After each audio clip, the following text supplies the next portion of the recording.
Olá pessoal, agora a gente vai falar sobre reflexão e refração. Antes de começar, que eu pretendo falar sobre as leis da reflexão e da refração, e falar sobre consequências dessas leis, eu preciso definir algumas coisas. Então, em primeiro lugar, a gente vai falar sobre materiais transparentes, e aí materiais transparentes são aqueles que transmitem a luz. Como exemplo de um material transparente, a gente tem o vidro. Então você consegue enxergar o que tem atrás dele, porque ele permite transmitir a luz. A gente tem materiais opacos, e aí como exemplo de um material opaco, eu próprio, enquanto eu estiver vivo, você não está vendo atrás de mim, eu quero dizer. E aí você, por exemplo, tem um livro, ou qualquer outra coisa, você não enxerga, através dele, você não vê o que está aqui atrás, Bom, e preciso definir algumas coisas sobre os tipos de superfícies que a gente vai estudar aqui. Na verdade, a gente vai estudar só uma, que é essa primeira. Então a gente tem uma superfície lisa, e na superfície lisa, a reflexão ela é especular. Isso significa o seguinte, então imagina que você tem uma superfície lisa como, eu desenhei aqui um esquema, simbolizado por essa reta. Então numa superfície lisa, se você tem um raio de luz vindo assim, outro aqui vindo paralelo, e outro raio, você vai ter então a reflexão ocorrendo de forma regular, ou seja, se eles vêm com o mesmo ângulo, eles vão sair com o mesmo ângulo. Agora, e isso a gente diz que a reflexão é especular. Numa superfície rugosa, você não vai ter esse comportamento. Então, você pode ter um raio de luz vindo aqui e fazendo isso aqui. Um outro vindo paralelo e aí, de repente, ele volta numa outra direção. E aí você pode ter um outro raio aqui e vindo nesse sentido. Exemplo de superfície lisa em que a reflexão é especular, como o próprio nome diz, é o espelho. Um outro exemplo de uma superfície rugosa, você tem essa parede, por exemplo. O próprio quadro é um pouco intermediário, você não tem uma superfície, embora ele seja liso, você não tem uma reflexão desse tipo aqui especular, a não ser para algumas frequências, tal, ou seja, você consegue visualizar algumas imagens aí refletidas no quadro, mas não é tão regular. Então, ou seja, esse material, por exemplo, esse meu caderno aqui, ele é uma superfície rugosa, então a reflexão aqui é difusa, você não vai ter algo como isso aqui. É um fato conhecido que quando a luz atinge uma superfície lisa entre dois meios transparentes, ela é parcialmente refletida e parcialmente refratada. Quando a gente falar aqui de reflexão, e agora há pouco eu falei sobre reflexão especular e reflexão difusa, se eu falar somente sobre reflexão, eu estou querendo dizer reflexão especular, e eu vou querer dizer outro tipo de reflexão quando eu disser explicitamente dessa forma, tá bom? Bom, e aí imagine o seguinte, você tem aqui o desenho da interface entre dois meios, A e B, que podia ser o ar e a água, por exemplo, ou o ar e o vidro, no exemplo que eu tinha mostrado aqui. E aí você precisa entender que quando a gente faz um desenho desse tipo, que é uma representação esquemática, é uma simplificação. Veja, essa linha preta não significa, por exemplo, a espessura do vidro. É como se você estivesse vendo o A é a região de um lado e o B é a região do vidro, como se a gente estivesse olhando para uma ampliação aqui dentro para enxergar o que acontece com a luz quando passa do ar para o vidro. Agora, se você quiser considerar ar, vidro e ar, aí você teria A, B e C. Então, 3 refrações. Para estudar a reflexão e a refração, então a gente vai trabalhar com raios de luz, que representam as ondas luminosas. O raio de luz vai encontrar essa interface, e aí vai sofrer reflexão, né? Ou seja, parte da luz é refletida, e essa luz aqui a gente vai chamar de refletida, e parte da luz vai ser refratada ou transmitida. Né?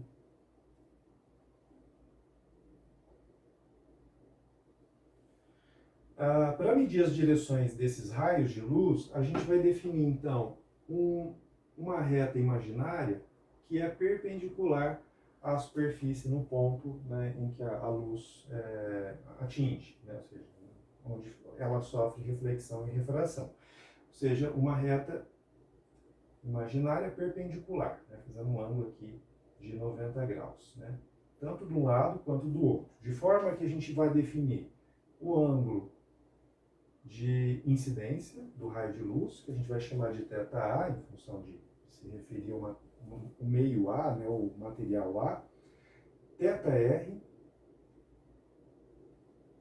que é, então, referente ao raio de luz refletido, e θB, referente ao raio de luz refratado, né, o B em função de corresponder ao material B. Né. Esse resultado, né, é uma coisa comum, né, no dia a dia a gente observa isso com bastante frequência. Né? Você está andando na rua e aí você olha, né, para dentro de um carro, você vê dentro do carro, né, as pessoas ou coisas que estão ali dentro do carro, ao mesmo tempo, através do vidro, né, ao mesmo tempo que você enxerga através do vidro a reflexão, a imagem refletida de fora do carro, né, de um outro carro que está passando do lado, ou alguém que está passando do lado do carro. Né. De forma mais concreta, a gente pode tentar entender olhando, né, como que a luz se move, como que é a trajetória da luz, né, quando ela atravessa, por exemplo, um meio como um vidro. A questão é que a gente não consegue enxergar, né, dessa forma. Né? Se eu pego um laser aqui, por exemplo, né, e aí eu faço passar o laser por aqui, o máximo que vocês vão conseguir ver dessa forma é talvez um ponto de luz aqui, porque essa superfície ela não é totalmente lisa, acontece que enfim, tem um tipo de reflexão difusa também, né? Porque nenhuma superfície, idealmente, ela é lisa, né? Totalmente lisa. Mas tem uma forma de mostrar isso, que eu vou mostrar agora.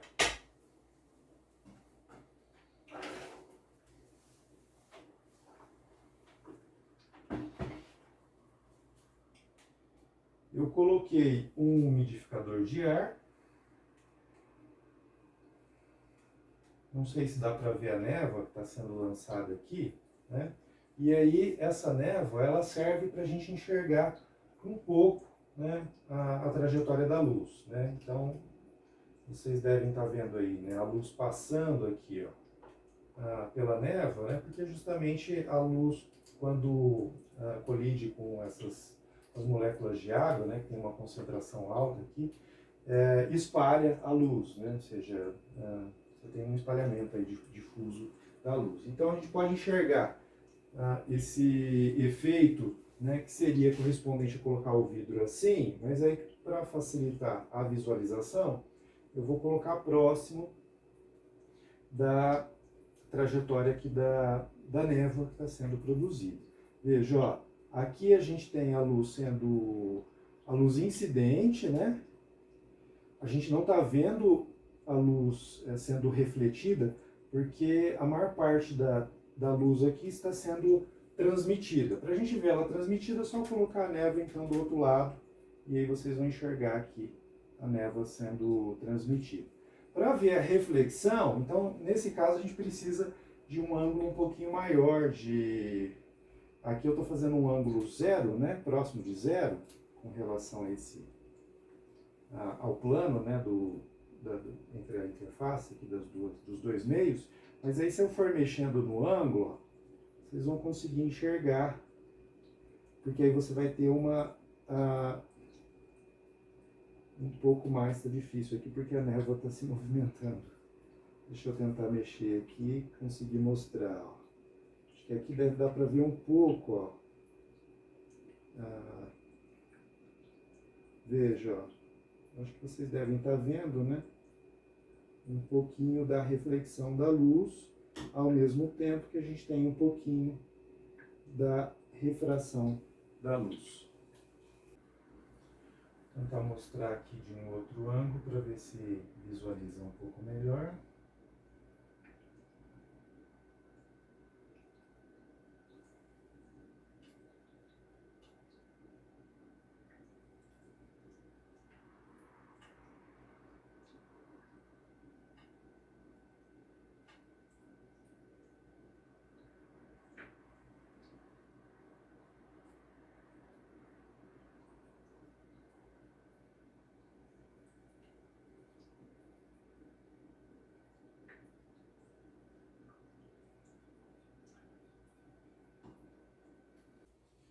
Uma propriedade que surge imediatamente quando a gente introduz esses conceitos de reflexão, refração, aliás, sobre refração, é o índice de refração. Né? Por definição, o índice de refração é a razão entre a velocidade da luz no vácuo e a velocidade da luz no meio. Então, o índice de refração mede essa relação entre dois meios, né? Então, entre o vácuo e esse outro material, por exemplo. Né? Se você pegar, né? E eu vou deixar aqui do lado a tabelinha do livro, da coleção Seis Irmãs, que tem alguns valores de índice de refração. Veja que na legenda dessa figura fala que o índice de refração ele é para a luz de sódio amarela, porque o índice de refração ele depende, ainda que discretamente, levemente, quero dizer, do comprimento de onda da luz. Né? Então, para esse caso, a luz amarela, né? A gente tem que alguns valores de índice de refração de sólidos, 1,309 para o gelo, por exemplo, 1,544 para o sal, e aí você tem valores mais altos, diamante, 2,417, e aí o valor mais alto que aparece aí para sólidos é esse rutilo. Né? Para os vidros, em geral, varia, como vocês podem ver aí, entre 1,52 e 1,80. Né? E para os líquidos, você tem também uma gama bastante grande, aí, variando, né, de 1,3 para 1,6. Então, é um fato, né, de que o índice de refração é sempre maior do que 1, o que quer dizer que a velocidade da luz no vácuo, né, é maior sempre, e quando a luz passa do vácuo para qualquer outro meio, então a velocidade da luz vai diminuir. Né? Outro fato é que n é uma grandeza adimensional. Então, você está dividindo duas grandezas de mesma dimensão, né? Velocidade. Então, dividiu a dimensão, você cancela a dimensão. E o terceiro fato é que a velocidade ela é inversamente proporcional a n, que é o que eu acabei de dizer, né, há pouco. Ou seja, n é inversamente proporcional a v, então v também é inversamente proporcional a n. Significa que quanto maior o valor do índice de refração, menor vai ser a velocidade da luz naquele meio. Vamos então falar sobre as leis da reflexão e da refração. A primeira delas, né, que os raios incidente, refletido, refratado e a reta normal, que é perpendicular à interface que divide de um meio para o outro, todos esses raios, né, e essa reta estão no mesmo plano. Né?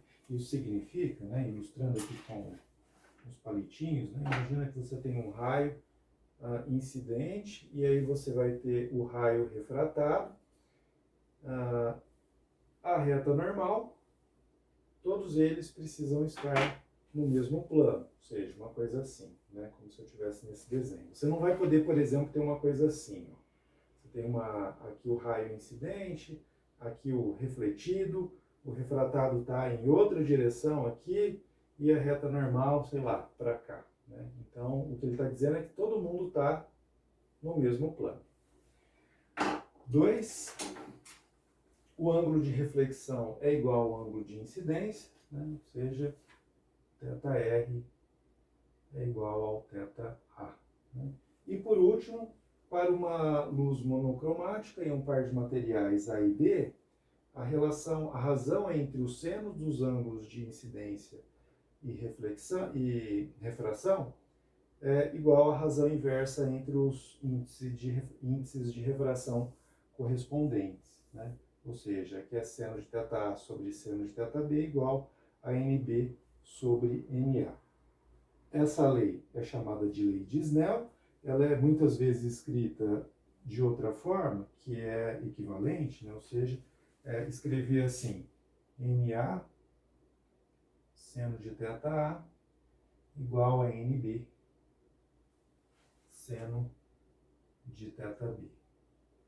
Então, o que corresponderia a você multiplicar, né, dos dois lados por NA, né, de forma que ele surgisse do lado esquerdo e multiplicasse dos dois lados pelo seno de θB, de modo que ele surgisse no lado direito, né?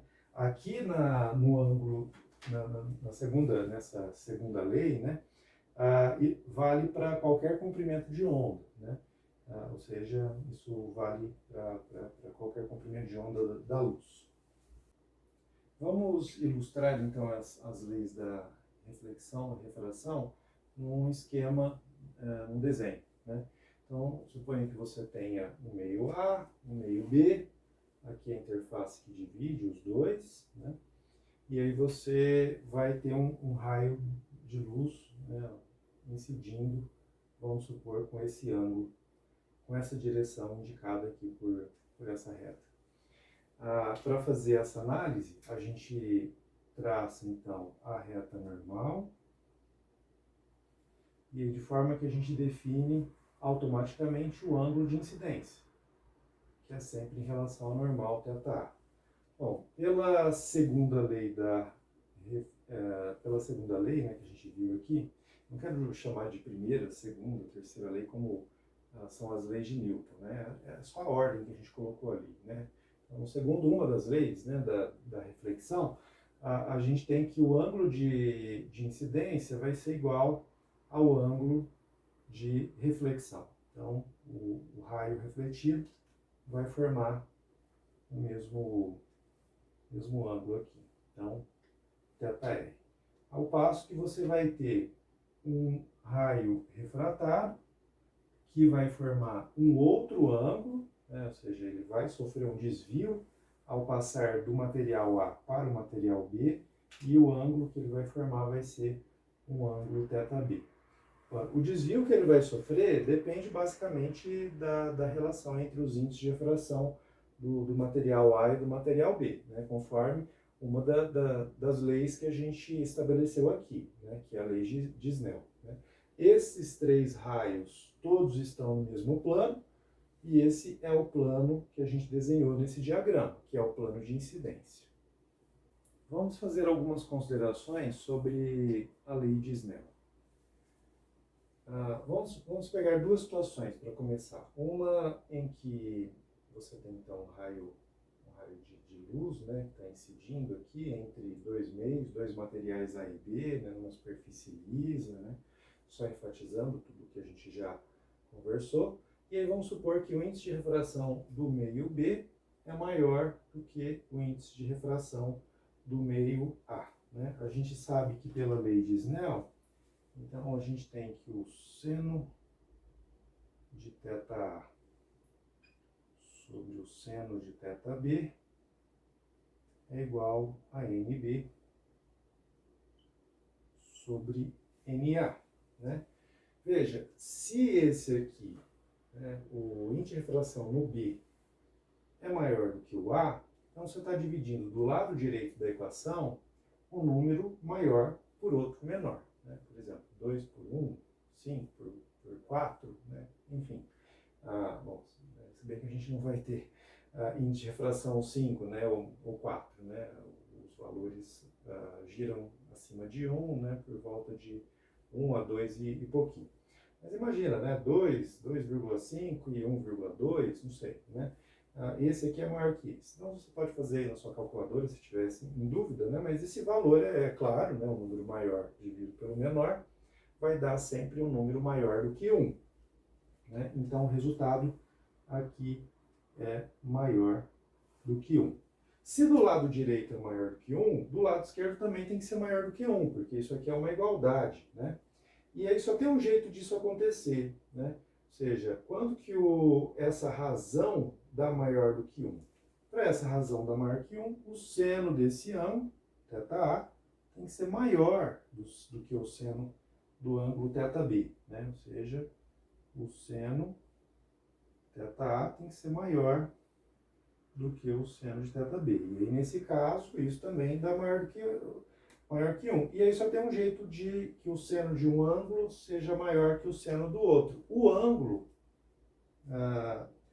A tem que ser, θA tem que ser maior do que a θB. Você pode dizer, não, mas isso não vale sempre para qualquer ângulo, para o seno. Mas aí vamos lembrar, né, que esses ângulos aqui, como eles são sempre referentes à reta normal, eles devem ter no máximo, né, eles devem variar entre 0 e 90 graus. Você não vai ter outros valores para esses ângulos, né? Isso também vai valer para o θB, né? O máximo que você pode ter aqui é ele sendo refratado nessa direção, que faria um ângulo de 90 graus, ou ele sendo refratado para cá, com um ângulo de 0, né? E aí significa que se você, né, fizer uma análise da função seno, né, caso você não tenha ainda percebido essa verdade que eu acabei de colocar, né, a função seno é uma coisa assim, né? Só que a gente está analisando o seno dentro de uma faixa muito específica, entre o 0 e aqui, né? Porque aqui é o 90 graus, né? Depois 180, 270 e aqui, quando dá a volta completa, 360 graus, né? Então é nesse intervalo de ângulo, né, que seria o ângulo θ, né, que seria a função seno, né? É nesse intervalo aqui que a gente está considerando, né? E aí veja, aí fica bem óbvio, né? Quando que nesse intervalo o seno de um ângulo é maior que o outro? Olha, aqui nesse ponto o seno é maior do que nesse outro. E isso acontece porque a gente tem um ângulo maior do que outro, ou seja, está aqui mais na frente do que esse aqui. Ou seja, só tem um jeito, né? Ou seja, o seno de um ângulo é maior que outro. No intervalo de 0 a 90, isso significa necessariamente que esse ângulo tem que ser maior que aquele outro, né? Bom, esse resultado, né, indica o seguinte, que se o ângulo θA, é maior do que o θB, ou seja, a gente está indicando aqui que o θA é maior do que o θB, ou o θB menor do que a θA, significa que o ângulo do raio refratado vai ser menor, né? Vou ilustrar desenhando ele assim. Ele veio dessa forma e sofre um desvio que se aproxima,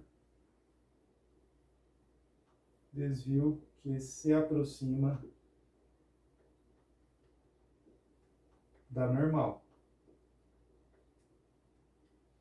né? E isso na situação que o índice de refração do B é maior do que o A, em outras palavras, quando a luz passa do meio A para o meio B nessa condição, significa que ela diminui a sua velocidade, como a gente já tinha falado anteriormente. Então, a luz diminui a sua velocidade desse meio para esse e a trajetória se aproxima da normal nessa interface.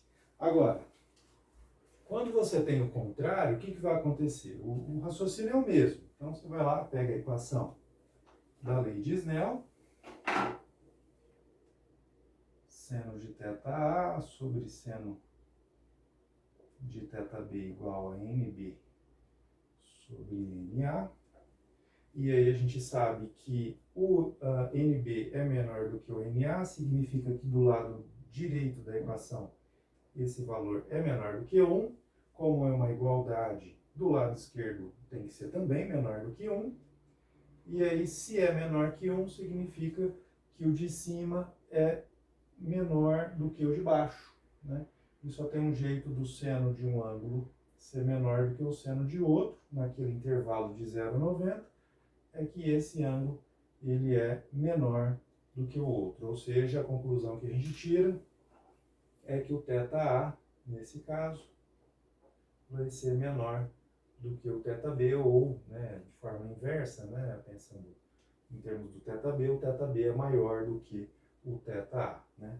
O que vai acontecer, então, é que o raio de luz vai sofrer um desvio que se afasta da normal. E nessa situação, né, com o índice de refração do B menor do que o A, o que acontece é que a luz tem uma velocidade aqui, e aí ela passa para esse outro meio, aumentando a sua velocidade. E ao aumentar a sua velocidade, ela sofre um desvio, se afastando da normal.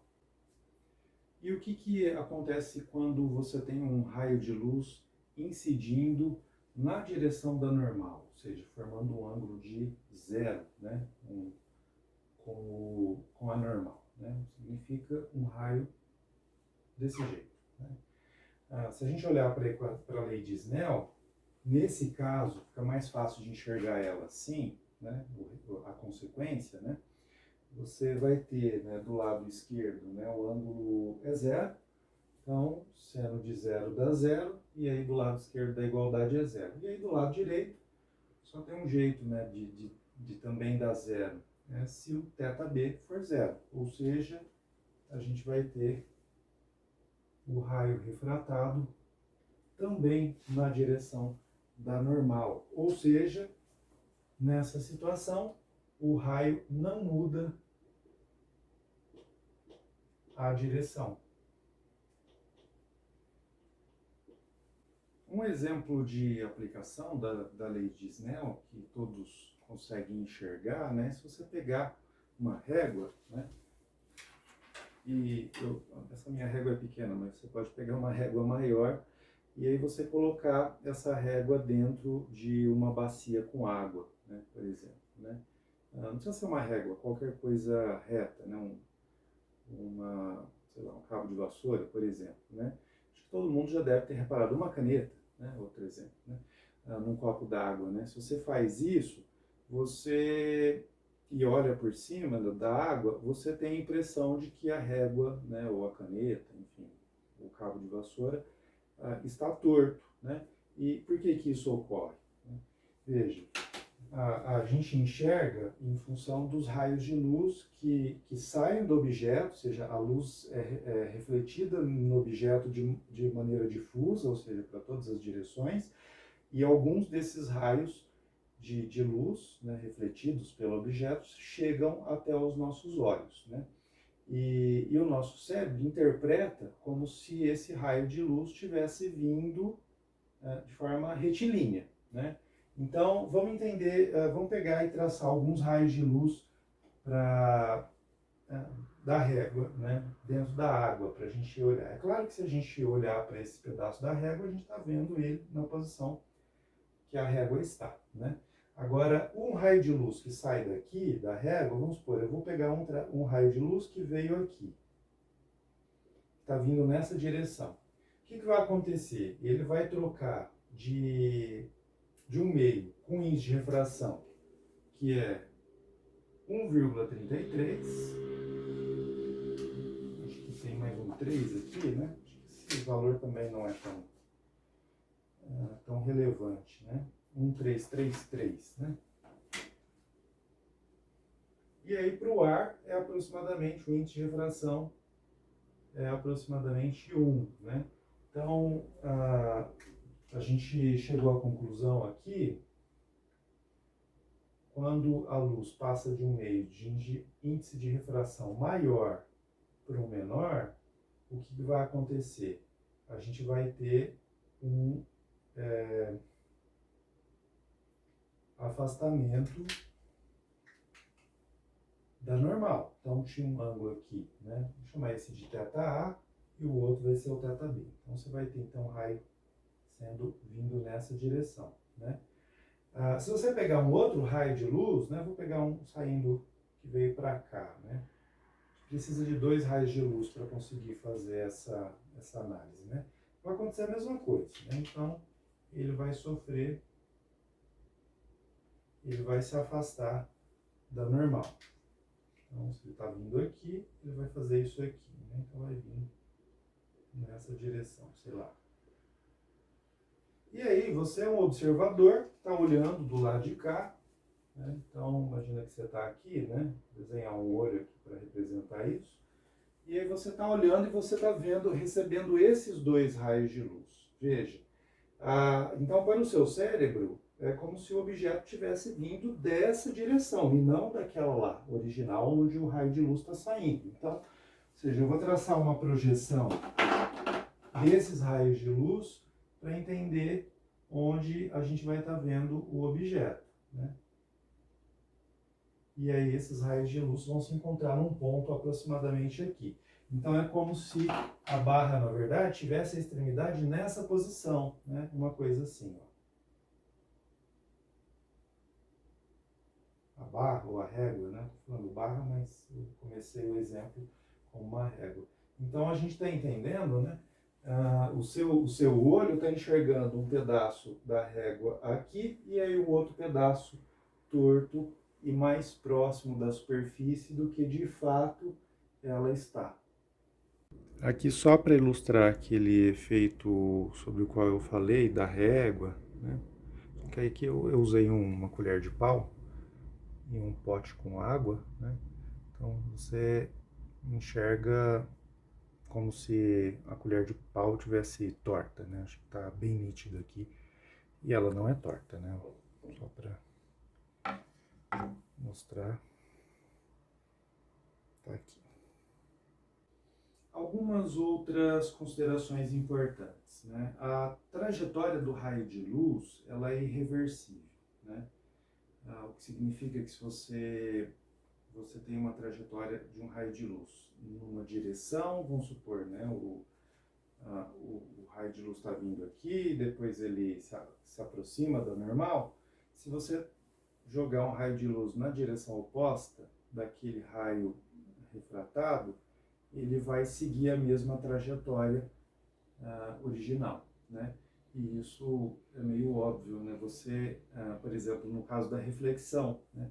Quando você tem um espelho e você vê uma pessoa através de um espelho, essa outra pessoa também te vê através do espelho, ou seja, o raio de luz que você recebe da imagem daquela pessoa, né, refletindo no espelho, é a mesma trajetória que aquela pessoa vai receber do raio de luz, ou seja, da luz que é refletida de você, né, no espelho até ela, né? A intensidade dos raios refletidos e refratados, né, como eu mostrei no exemplo com laser, né, e eu também falei, você tem intensidades diferentes de reflexão e refração, né? Eu disse que você vai ter o raio incidente, ele é parcialmente refratado, parcialmente refletido. Quanto é refletido e quanto é refratado? Então isso depende dos índices de refração, depende do estado de polarização e depende do ângulo de incidência. Então se você... deixa eu ver se eu acho... Acho que eu coloquei meu laser aqui. Bom, eu perdi onde eu coloquei. Mas se você tem, né, então, por exemplo, né, eu vou simular como se fosse o laser. Um raio de luz vindo perpendicularmente, né, à superfície ou na direção da normal, você tem o máximo de refração, quase nada é refletido, né? Se, por outro lado, você aumenta, acho que é mais fácil mostrar assim, né? Então, se você tem perpendicular, né, ou na direção da normal, praticamente toda a luz ela é refratada.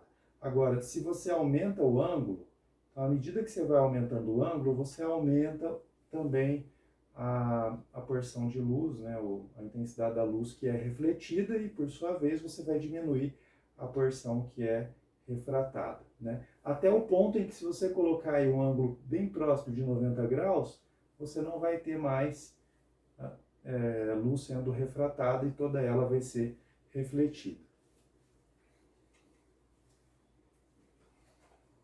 É possível fazer as contas das intensidades de luz refratada e refletida conforme esses pontos que eu coloquei, né, dependendo do ângulo, dependendo da polarização, dependendo dos índices de refração, mas é um cálculo que a gente não vai fazer nesse curso. O índice de refração, ele depende também do comprimento de onda da luz, né? Aquela tabela eu já tinha adiantado esse fato, né, que eu mostrei índices de refração para um caso específico, né, de luz amarela, com um comprimento de onda bastante específico, né? Então, se você muda o comprimento de onda, você também muda o índice de refração. Isso dá origem a um fenômeno em física que a gente chama de dispersão. O que muda na passagem da luz de um meio para o outro na refração, né? A gente sabe que não muda a frequência, né? Que é o número de ciclos por segundo da onda luminosa, né? Mas se não muda a frequência, significa que não muda mais nada? Bom, a gente já disse que a velocidade da luz muda na passagem de um meio para o outro, né? E a velocidade da luz, né, vocês devem ter aprendido no curso de ondulatória, né, pode ser escrita, então, a velocidade de uma onda, né, pode ser escrita como o produto do comprimento de onda pela frequência. E aí eu estou dizendo, olha, a frequência não muda, né? Mas eu disse aqui que a velocidade muda. A velocidade da onda, da luz, no caso, no meio de índice de refração, né? Ou seja, mudou o índice de refração, ela muda. Se o índice de refração é maior, a velocidade é menor, né? Lembra que é inversamente proporcional. E aí a gente tem uma igualdade, né? Só tem um jeito, né? Se você tem uma coisa aqui que não muda e do lado de cá mudou, esse aqui necessariamente precisa mudar também. Ou seja, muda o comprimento de onda. Ou se altera, né? Estou escrevendo muda, mas o comprimento de onda.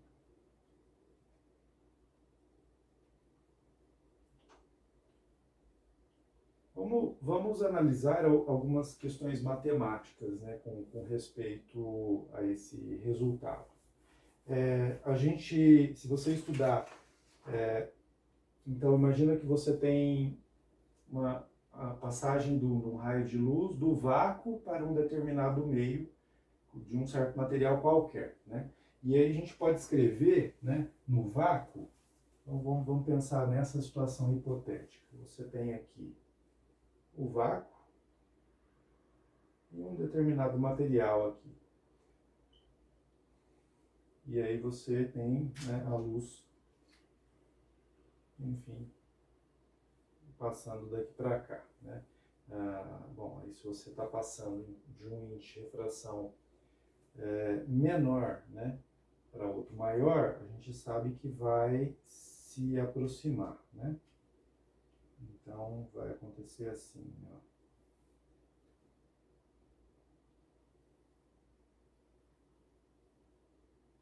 Então, diminui esse ângulo, né? O ângulo θA e aqui o θB.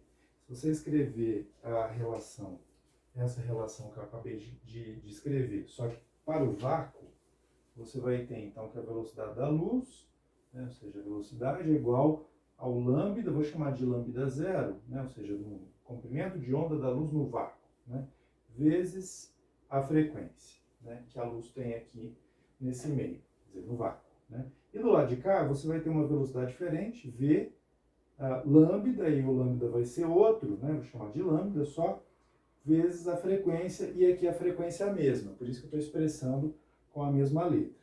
Se você dividir um pelo outro, seja a equação do lado esquerdo pela equação do lado direito, então vai ficar C sobre V, né?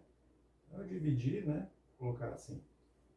C sobre V é igual a lambda 0F dividido por lambda F. E aí o F é o mesmo, vai ficar lambda 0 sobre lambda.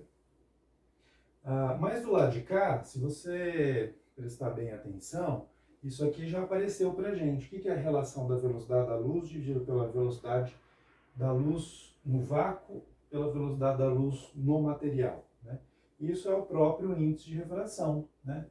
Ou seja, a gente tem aqui que o N é igual a lambda zero sobre lambda, e se a gente quiser expressar quem que é o lambda, colocar ele em evidência, a gente vai ter então lambda zero sobre u n, né?